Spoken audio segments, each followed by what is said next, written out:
वंदे मातरम। मैं विजय ठाकरे आपका स्वागत करता हूं स्टेप अप एकेडमी पर। आज हम लोग बात करने वाले क्लास 11th के जो मेरे स्टूडेंट हैं, मेरे दोस्त, अब मैं आ चुका हूं लेके आपके लिए माइक्रो इकोनॉमिक्स की कुछ खास चीजें।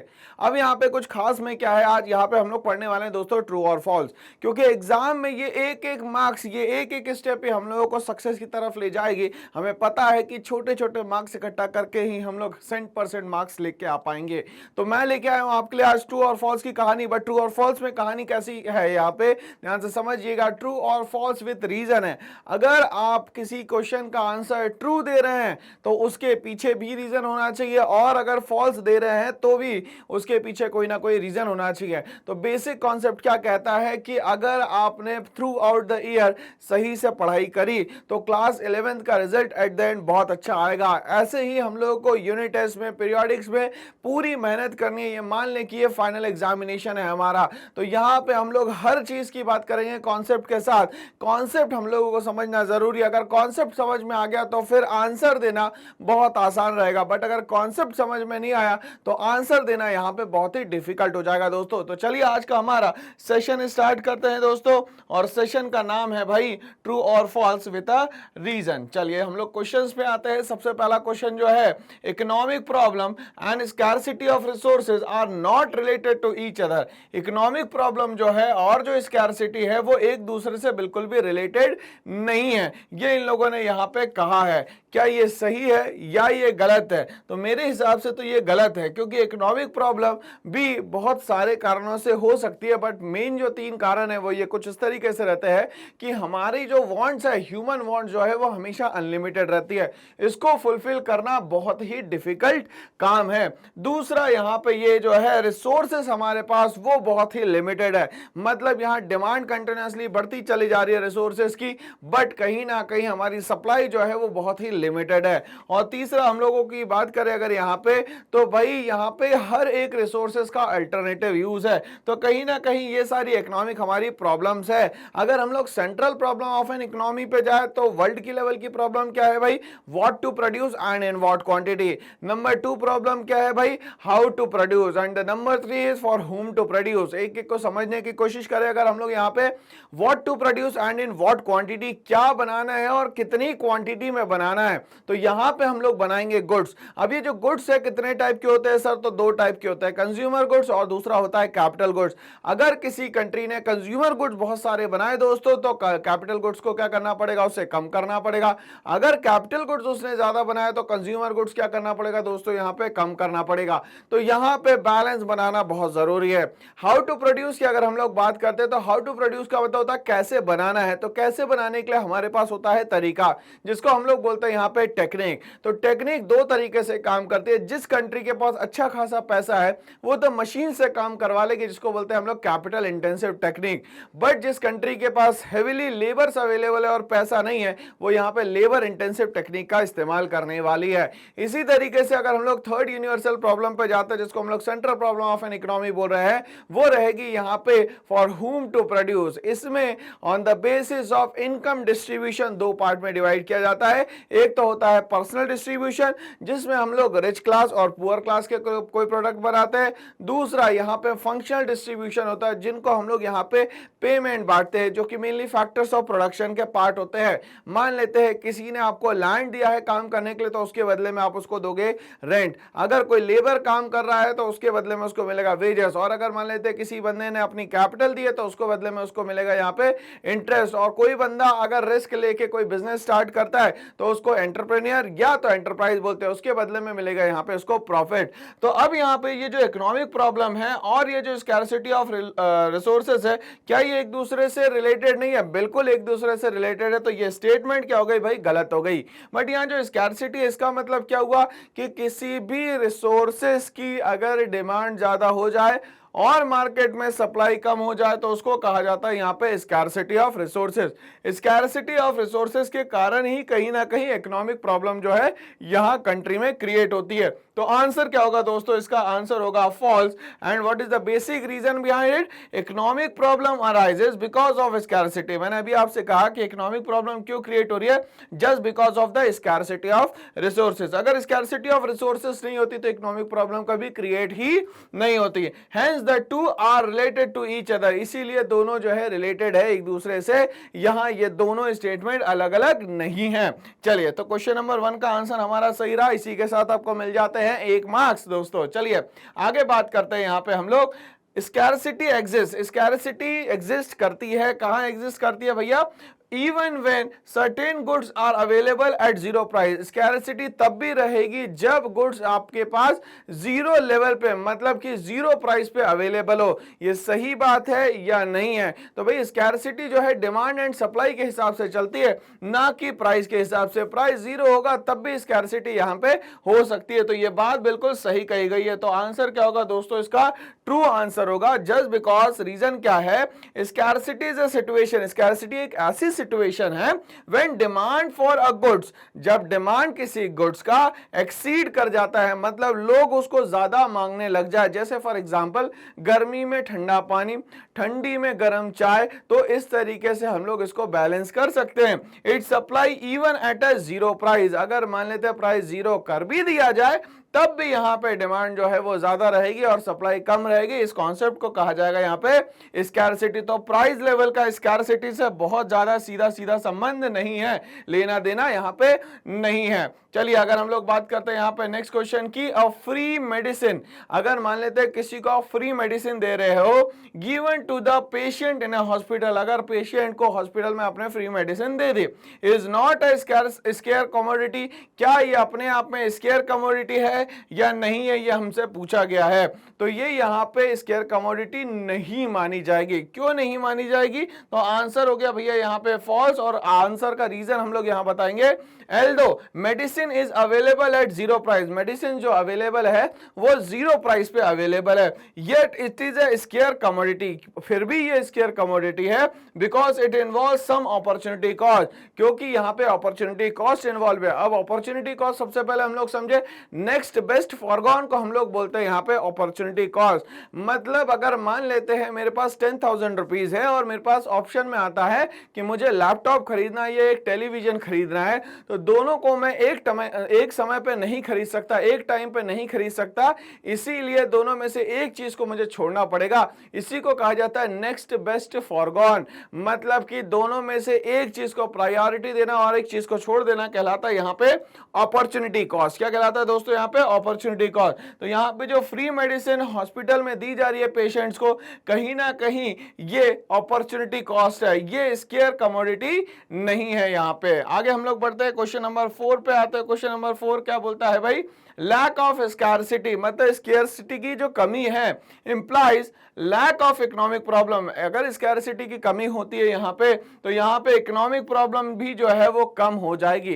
जाहिर सी बात है, स्कैरसिटी का कॉन्सेप्ट सीधा सीधा ये कहता है कि जब डिमांड ज्यादा होगी और सप्लाई कम होगी, ये हो गया स्कैरसिटी। अगर मान लेते हैं सप्लाई ज्यादा हो गई, डिमांड कम हो गई, तो यहाँ पे इकोनॉमिक प्रॉब्लम खत्म हो जाएगी, क्योंकि जिसको भी जितनी भी चीजें चाहिए वो सारी चीजें जो है दोस्तों यहाँ पे अवेलेबल हो चुकी है। जब अवेलेबिलिटी ज्यादा बढ़ जाएगी तो स्कैरसिटी की कॉन्सेप्ट की बात ही नहीं होगी, क्योंकि स्कैरसिटी का मतलब ही होता है किसी चीज का कम होना। तो आंसर होगा ट्रू। यहाँ पे क्या होगा answer? True. Scarcity is the root cause of economic problem, scarcity अपने आप में रूट कॉज है किसका भाई? इकोनॉमिक प्रॉब्लम का। Lack of scarcity definitely implies lack of economic problem, अगर स्कैरसिटी कम होगी तो ऑटोमेटिकली यहाँ पे इकोनॉमिक प्रॉब्लम भी जो है दोस्तों कम हो जाएगी। ये बात हम लोग को एग्जाम तक के याद रखनी है। नेक्स्ट क्वेश्चन पे हम लोग आते हैं। नेक्स्ट क्वेश्चन क्या बोलता है भाई?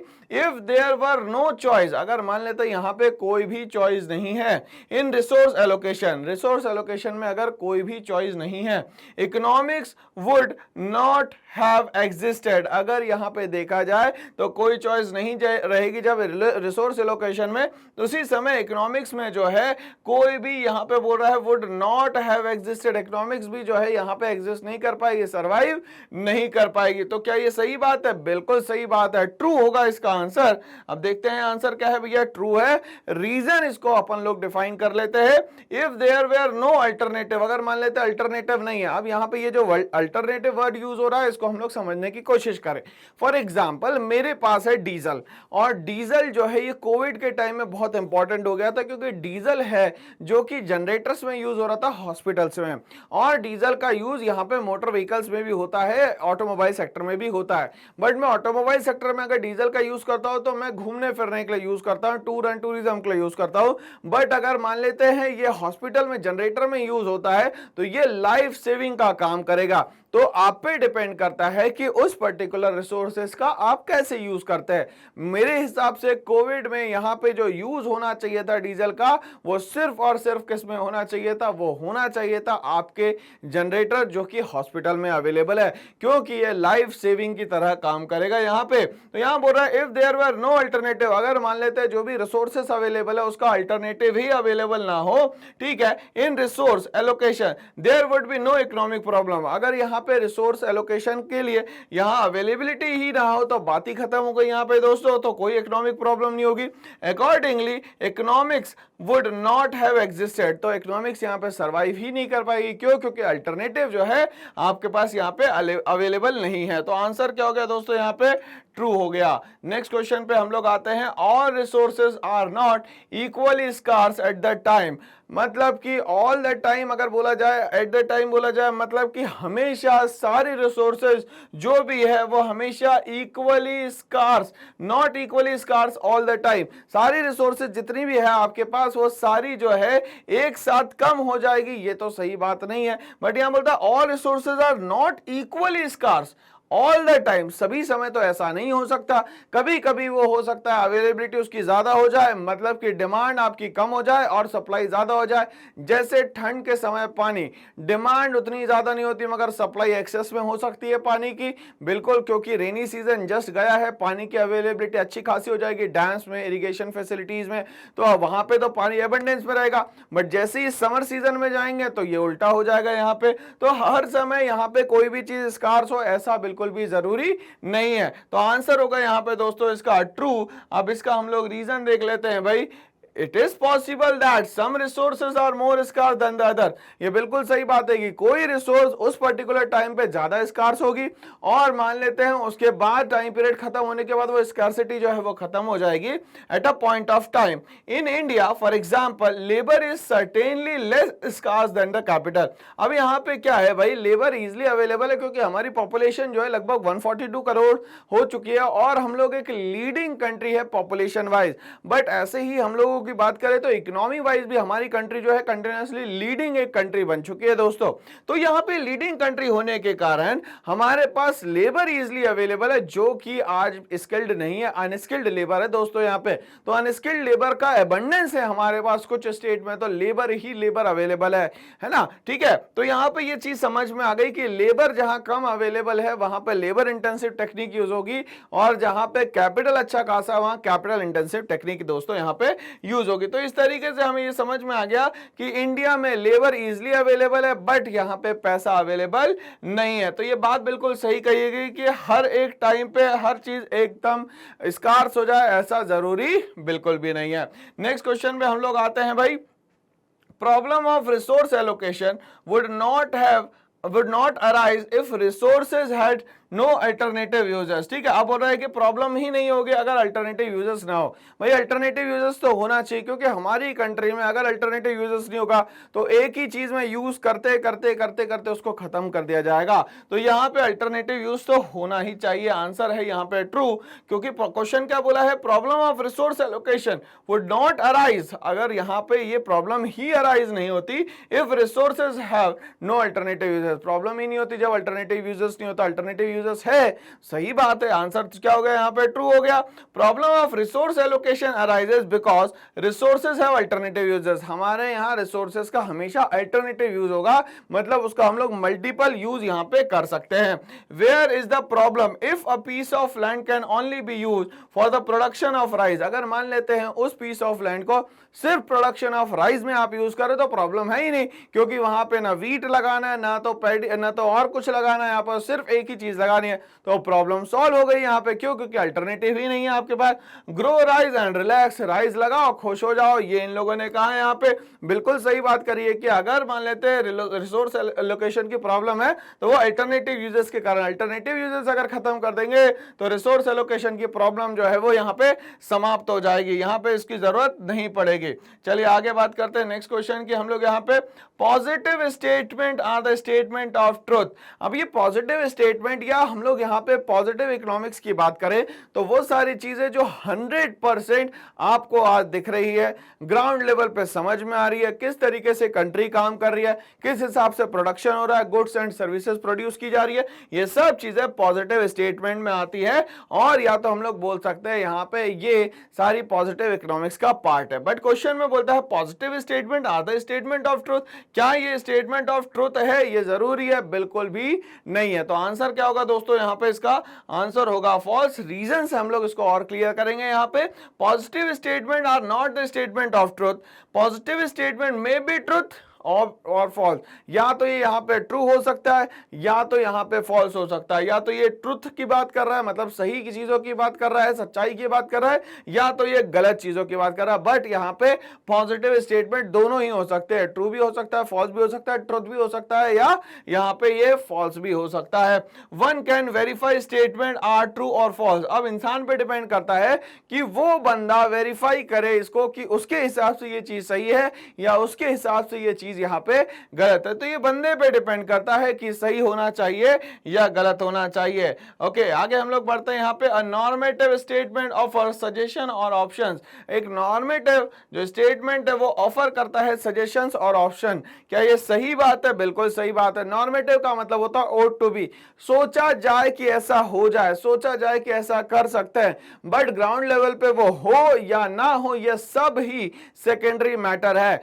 तो यहाँ पे देखा जाएगा कि ये सारी चीजें जो है हमारे लिए सेकेंडरी मैटर की तरह काम करती है भाई। तो आंसर क्या होगा यहाँ पे? True. Normative economics deals with such issues which are suggestive in nature and are not verifiable. ये सारे जो भी डेटा आपको दिए गए हैं ये सजेस्टिव इन नेचर रहते हैं, प्रैक्टिकली ये यहाँ पे इंप्लीमेंट हो पाए ऐसा जरूरी नहीं है, या तो इसको हम लोग वेरीफाई कर पाए ऐसा भी यहाँ पे जरूरी बिल्कुल भी नहीं है। तो ये बातें हम लोग को याद रखनी है नॉर्मेटिव इकोनॉमिक्स की।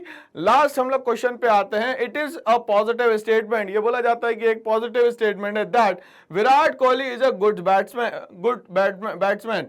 ठीक है, as he has scored highest number of centuries in the test cricket. तो ये पॉजिटिव स्टेटमेंट है क्या भाई? मेरे पे डिपेंड करता है कि सही है कि गलत है, ये मुझे डिसाइड करना है। मेरे हिसाब से ये सही स्टेटमेंट है, इसको मैं पॉजिटिव स्टेटमेंट में ट्रू पार्ट में यहां पे कंसीडर करता हूं। True, it is a positive statement as it can be verified करा जा सकता है नंबर ऑफ रन्स के हिसाब से। इसीलिए ये जो स्टेटमेंट दिया गया है दोस्तों बिल्कुल सही दिया गया है। तो इस तरीके से हमारा ट्रू और फॉल्स का जो सेशन है वो आज समाप्त होता है। तो ऐसे ही और वीडियोस के लिए बने रहिए मेरे साथ। करना एक छोटा सा काम, इस चैनल को लाइक शेयर सब्सक्राइब करना ना भूले। Thanks for watching all.